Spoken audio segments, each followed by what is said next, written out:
Parliament ఎన్నికల్లో పూర్తి స్థాయిలో తమ సత్తా చాటాలంటూ ప్రధాన పార్టీల అభ్యర్థులు తీవ్ర పోటీ పడుతున్నారు. తమ ప్రచారం ముమ్మరం చేశారు. ప్రస్తుతం మనతో పాటు టీపీసీసీ ప్రోటోకాల్ నాయకులు ప్రస్తుతం మనతో పాటు శ్రీనివాస్ మనతో పాటు ఉన్నారు. వారితో మాట్లాడే ప్రయత్నం చేద్దాం. తెలంగాణ రాష్ట్రంలో 17 సీట్లకు సంబంధించి వారు ఎన్ని సీట్లు గెలుచుకోబోతున్నారు, కాంగ్రెస్ పార్టీ ఎలాంటి వ్యూహంతో అడుగులు వేస్తున్న అంశంపై మాట్లాడడానికి సిద్ధంగా ఉన్నారు. ఆయనతో మాట్లాడే ప్రయత్నం చేద్దాం. సార్ చెప్పండి, తెలంగాణ రాష్ట్రంలో ఎన్ని సీట్లు మీ లక్ష్యం కనిపిస్తుంది, అదేవిధంగా ప్రచారం ఏ రకంగా సాగుతుంది, ప్రజాదరణ ఎలా ఉంది పార్టీకి?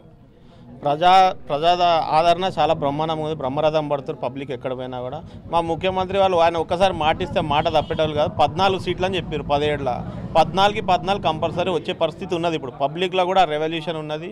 ఇప్పుడు చూస్తారు ఇక్కడ ఎంతోమంది యువత కూడా గౌడ్గామ విలేజ్కి వెళ్ళి జాయిన్ అయ్యారు. కాబట్టి 14 ఏవైతే ముఖ్యమంత్రి గారు చెప్పారో 100కి 100% 14 గెలుస్తాం. ఈ మొన్నటి వరకు రైతు బంధు కూడా అవి ఇవ్వలేదు ఇవి ఇవ్వలేదు అని తాటి చెట్లుగా పెరిగిన హరీష్ రావు రాజీనామా కూడా చేస్తా అన్నాడు. రాజీనామా కూడా చేయాలి. ఆయన కూడా రైతు బంధు కూడా అందరికీ పడుతుంది. నిన్న కూడా అకౌంట్స్లలో పడ్డది. ఫర్దర్గా కూడా అట్లాంటి అపోహల ఏం అవసరం లేదు. వాళ్ళ ఎగ్జిస్టెన్స్ లేక వాళ్ళకి పబ్లిక్లో ఆదరణ తగ్గిపోయింది. వాళ్ళ స్కాములు వ్యాయాములు అన్నీ బయటపడ్డాయి కాబట్టి వాళ్ళకి తగ్గిపోయింది కాబట్టి ఇవన్నీ చేస్తున్నారు. 100% మా ముఖ్యమంత్రి గారు మాట ఒకసారి మైక్ ముందు మాట్లాడారంటే తప్పే పరిస్థితి లేదు. 14 చెప్పారు, 14 గెలుస్తాం, 100% గెలుస్తాం. జైనాబాద్ పార్లమెంట్ నియోజకవర్గంలో కాంగ్రెస్ పార్టీ నుంచి బర్లకు దినటువంటి సురేష్ షెట్కార్ ఏ వ్యూహంతో ముందుకు వెళ్తున్నారు, ఏ ఎజెండాతో ప్రజలను కలిసే ప్రయత్నం చేస్తున్నారు? సురేష్ షెట్కర్ గారు ఆల్రెడీ 9 to 14 ఎంపీ చేసారు. ఆయనకు ఎజెండా అవసరం లేదు. ఏం అజెండా లేకుండా వచ్చిందే బీవీ పాటిల్. గాలిలో 14లో గెలిచిండు, హెలికాప్టర్లు వచ్చిండు, పైసలు ఇచ్చిండు, గెలిచిండు. మళ్ళీ ఇప్పుడు రెండోసారి గెలిచిండు. ఇప్పుడు ఆయన చేసిందేమీ లేదు. సురేష్ షెట్కర్ అజెండా అవసరం లేదు. లింగాయత్లను బీసీడీలో తెచ్చింది ఆయననే. కుర్లా బీర్కూర్ బ్రిడ్జ్ తెచ్చింది ఆయననే. మళ్ళీ నేషనల్ హైవే ఎస్ఎన్ఏ రోడ్ తెచ్చింది ఆయననే.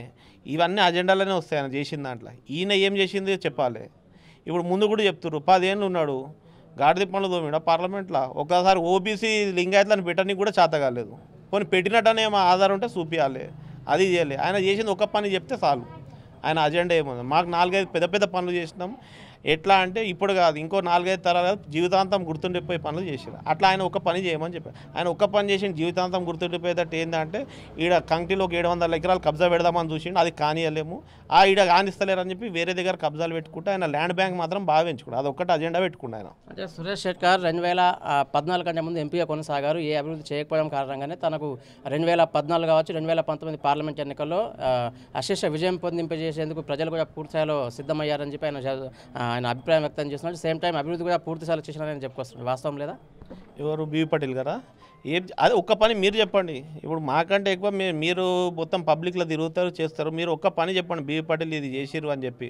ఒక్కటి ఈ రోడ్డు చేసిర్రు ఏం చేసిర్రు అని చెప్పి ఒక్కటి చెప్తే కూడా సరిపోతుంది. ఏం చేసారు మేము చెప్పినాం. ఇప్పుడు సురేష్ షెట్కర్ ఇవి చేసిర్రు దానికన్నా ముందు 4 to 9 ఎమ్మెల్యే ఉండే, అవి కూడా డెవలప్మెంట్ నారాయణగఢ్ కాన్స్టిట్యూన్సీ.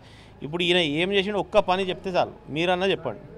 ఎస్ఎన్ఏ రోడ్డుకు హైవే రోడ్డుకు సంబంధించి 161 జాతీయ రహదారికి సంబంధించి ఒకవైపు సురేష్ షెట్కార్ ఏమో నా హయాంలో దానికి ప్రతిపాదనలు పంపాము, మేము మంజూరు చేసామని ఆయన చెప్తున్నారు. మరోవైపు బీవీ పాటిల్ తన హయాంలో పూర్తయిందని చెప్తున్నారు.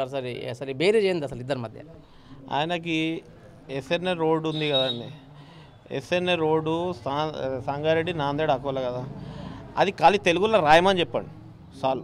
మాటలు మార్చడం అవసరం లేదు. తెలుగులో అక్షరాలు రాయమని చెప్పండి. గజెట్ చూపించారు, 2013లో శాంక్షన్ అయింది. దాని వర్కులు స్టార్ట్ అయినా చూపించారు. ఇంకేం కావాలి? ఆయన దాంట్లో తాగినప్పుడు ఒక్కసారి చూపించండి. ఇప్పుడు కూడా సిట్టింగ్ ఎంపీనే కదా ఆయన లెటర్ కూడా పెట్టని అవసరం లేదు. ఆయనది ఏమున్నా ఆయన కార్డు ఇచ్చి పంపిస్తే మొత్తం ఇస్తారు. నేను ఎన్ని ప్రశ్నలు అడిగినా ఆ పార్లమెంట్లో దానికి ఇంత జవాబు వచ్చింది. నా టెన్యూర్లో ఏమేమి వర్క్స్ శాంక్షన్ అయినాయి అవన్నీ కూడా వాళ్ళు చెప్తారు. అది కూడా ఆయనకు తీసుకొని చేతన అవుతారు వెళ్ళినప్పుడు దానికి ఎవరేం చెప్తారు? మేము చూపించినాం, గజెట్ చూపించినాం. అట్లా ఆయన మనం చెప్పిండా ఇప్పటివరకు నా హయాంలో ఇవైనాయి అని? గాలి అనిల్ కుమార్ కావచ్చు, అదేవిధంగా బీవీ పాటిల్ నుంచి సురేష్ షెట్కార్కి ఏ విధమైన పోటీ ఉండబోతుంది? ఎవరు ప్రధాన పోటీ అని మీరు భావిస్తున్నారు పార్టీ శ్రేణులు? గాలి అనిల్ కుమార్ది ఏముంటుందండి? ఆయన పాపం ఇంతకుముందు నర్సాపూర్ అడిగిండు, ఇయ్యలేదు టీఆర్ఎస్ వాళ్ళు. తర్వాత కాంగ్రెస్లోకి వచ్చిండు. కాంగ్రెస్లో నీకు ఆడ వయబిలిటీ లేదు నాయన, నువ్వు గెలిచే పరిస్థితి లేదు, నువ్వు హైదరాబాద్లో కూర్చొని తిరుగుతున్నావు రియల్ ఎస్టేట్ చేసుకుంటానంటే మళ్ళీ టీఆర్ఎస్ పోయిండు. ఏదో గాలికి వచ్చిండు మనోడు కూడా, గాలిలో పైసలు ఉన్నాయని చెప్పి జైరాబాద్కి పంపించారు. ఆయనకి ఎవరు గుర్తుపడతారు, ఎవరు చేస్తారు? లోకలా కాదు. జైరాబాద్ పార్లమెంట్లో ఏడైనా పుట్టిండా? కాదు. జైరాబాద్ పార్లమెంట్ చదువుకున్న వ్యక్తి కాదు. ఆయనకి ఎట్లేస్తారు? కాబట్టి ఆయన కూడా గాలిలో వస్తే వస్తాం, లేకుంటే పోతామని ఏసీ గాలిలో కూర్చున్నాడు. ఆయన ఏం ప్రచారం కూడా చేస్తాడు, ప్రాబ్లం లేదు. 6 గ్యారంటీ స్కీమ్లకు సంబంధించి బీజేపీ కావచ్చు బీఆర్ఎస్ పూర్తిస్థాయి విమర్శనాస్త్రాలు సంధిస్తున్నాయి. దీనిపై ఏం చెప్పదలుచుకున్నారు మీ టీపీసీసీ ప్రోటోకాల్ విభాగం నుంచి? అదే అండి, ఫస్ట్ 6 గ్యారంటీలు ఆల్రెడీ బస్సు అమలైంది. గ్యాస్ సిలిండర్స్ ఇస్తున్నారు, 0 బిల్ అవుతుంది. గవర్నమెంట్ వచ్చి 4 నెలలు అవుతుంది. సర్దుకోనికి ఈయన కుప్ప అంతా చేసిపోయిండు. ఆయనకు కూడా తీసేది ఉంది, ఆయనకు కూడా జల్లెడ దులిపేది ఉంది. ఒక ఆమె పోయింది ఇప్పుడు, మళ్ళీ ఇంకా కొన్ని రోజుల్లో ఇంకా కొంతమంది కూడా జైలుకు పోతారు. వాళ్ళ ఆర్థిక లావాదేవీలు ఎట్లున్నాయి, లక్షల కోట్లు అప్పు చేసిన తర్వాత మరి మనకే ఏదైనా పెళ్లి చేస్తే ఏదైనా చేస్తే ఇంట్లో కొద్దిగా అప్పు అయితేనే మళ్ళీ అడగడానికి మనకి సిగ్గు ఉంటుంది, సిగ్గుపోయినట్టు అవుతుంది. అట్లా లక్షల కోట్లు అప్పు చేసినాక మనం ఇట్లా పోయి అడుగుతుంది రాష్ట్రం కూడా.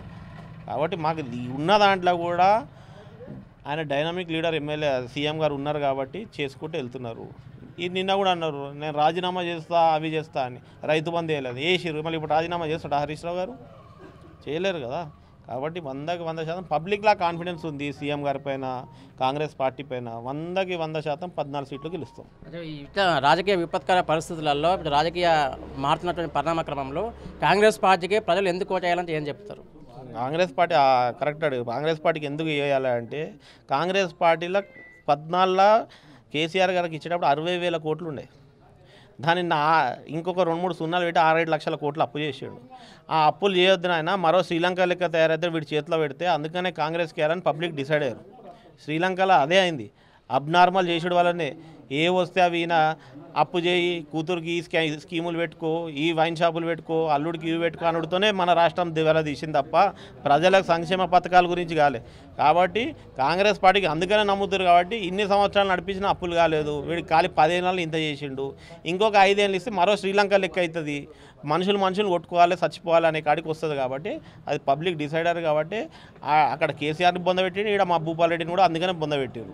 పార్లమెంట్ ఎన్నికల సందర్భంగా చివరిగా ప్రజలకు మీరు ఏం చెప్పదలుచుకున్నారు? మీ విజ్ఞప్తులు ఏంటి పార్టీ తరఫున, పార్టీ శ్రేణుల తరఫున? పార్టీ శ్రేణుల తరఫున ఒకటే విజ్ఞప్తి, మీరు అన్ని ఆలోచన చేయాలి. జైరాబాద్ పార్లమెంట్ నియోజకవర్గంలో మన భాష కాదు, మన ప్రాంతం కాదు, మన భాష మాట్లాడేటోడు కాదు, ఆయన మనకు అందుబాటులో ఉండేటోడు కాదు, పోనీ ఒక పని చేసినోడు కాదు. ఒక్క పని చేసినా కూడా మేము ఈరోజు ఈ మాట చెప్పకపోతుండే.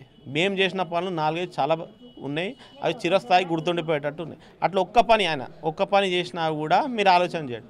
ఒక్క పని కూడా చేయలేదు కాబట్టి మమ్మల్ని గెలిపించాలని చెప్పి నేను కోరుకుంటూ, మళ్ళా రాష్ట్రం మొత్తంలో కూడా 14 సీట్లు 100% గెలుస్తామని తెలియజేస్తున్నాను. సో మొత్తం మీద చూసాం కదా, టీపీసీసీ ప్రోటోకాల్ విభాగానికి సంబంధించినటువంటి నేత శ్రీనివాస్ పూర్తి స్థాయిలో చెప్తున్నటువంటి విషయాలు. రాబోయే కాలంలో పూర్తి స్థాయిలో ప్రజలు తమకు అశేష విజయం సాధించి పెట్టేటువంటి అవకాశమైన ధీమా వ్యక్తం చేస్తున్నారు.